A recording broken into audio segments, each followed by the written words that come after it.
সেনাপ্রধান লাস্ট আমাদেরকে বলেছিল যে আমি বুকে পাথর চাপা দিয়ে এই সিদ্ধান্তটা মেনে নিচ্ছি। উত্তরপাড়া থেকে যদি আওয়ামী লীগ পুনর্বাসনের কোন ষড়যন্ত্র করা হয়, 5 আগস্ট যেভাবে গণভবন এবং বঙ্গভবনের যে পরিণত হয়েছে, আওয়ামী লীগকে যারা পুনর্বাসন করতে চাইবে ঠিক তাদের পরিণতি এবং তাদের ফলাফল একই রকম হবে। এই দেশ এবং জাতির স্বাধীনতা সার্বভৌমত্ব বিপন্ন হবে। আমি আজকে বলে দিলাম, নাইলে আপনারা বলবেন যে আমি আপনাদের সতর্ক করিনি। বাংলাদেশের রাজনীতিতে আবারও বড় ধাক্কা।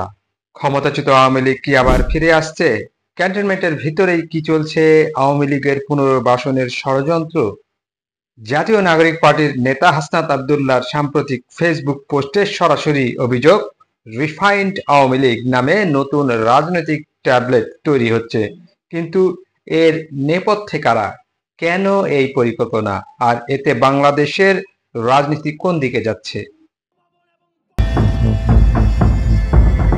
গত 11 মার্চ দুপুর 2:30টায় ক্যান্টনমেন্টে একটি গুরুত্বপূর্ণ বৈঠক হয়। সেখানে উপস্থিত ছিলেন জাতীয় নাগরিক পার্টির দক্ষিণ অঞ্চলের সংগঠক হাসনাত আব্দুল্লাহ ও আরো 2 নেতা। বৈঠকে কি আলোচনা হয়েছিল? তার ভাষ্যমতে আওয়ামী লীগকে পুনর্বাসনের জন্য একটি রিফাইন্ড সংস্করণ তৈরির পরিকল্পনা সামনে আনা হয়। এখানেই শেষ নয়, ওই বৈঠকে জানানো হয় শেখ হাসিনাকে অস্বীকার করে বঙ্গবন্ধুর আদর্শের কথা বলে নতুন একটি দুর্বল আওয়ামী লীগ তৈরি করা হবে। কিন্তু প্রশ্ন হচ্ছে, কারা চাইছে এই পুনর্বাসন? কেন এই উদ্যোগ? হাসনাত আব্দুল্লাহর দাবি, মিডিয়াতে আওয়ামী লীগের পক্ষ নিয়ে রাজনৈতিক বক্তব্য দেওয়া শুরু হয়েছে। এই চাঞ্চল্যকর অভিযোগের পর সবার নজর ছিল সেনাবাহিনীর প্রতিক্রিয়ার দিকে। কিন্তু আইএসপিআর থেকে জানানো হয় এই বিষয়ে তাদের কোনো মন্তব্য নেই। তাহলে কি সত্যি চলছে নাকি নিছক একটি রাজনৈতিক প্রচারণা? সেনাবাহিনী কি নীরব নাকি পরিকল্পনা বাস্তবায়নের অপেক্ষায়?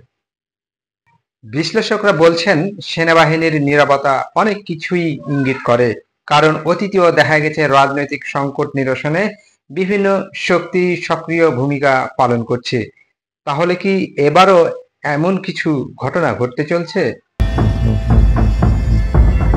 এই দাবি উঠেছে বিভিন্ন মহল থেকে।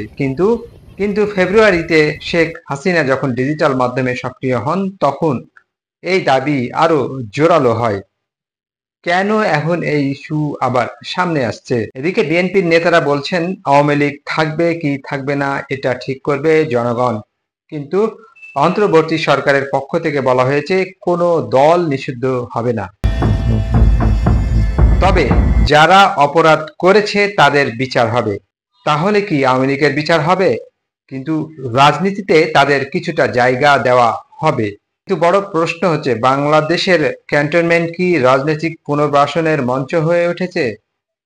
অতীতে 1975, 1982, 2007 প্রতিবারেই সামরিক হস্তক্ষেপের মাধ্যমে বড় রাজনৈতিক পরিবর্তন এসেছে।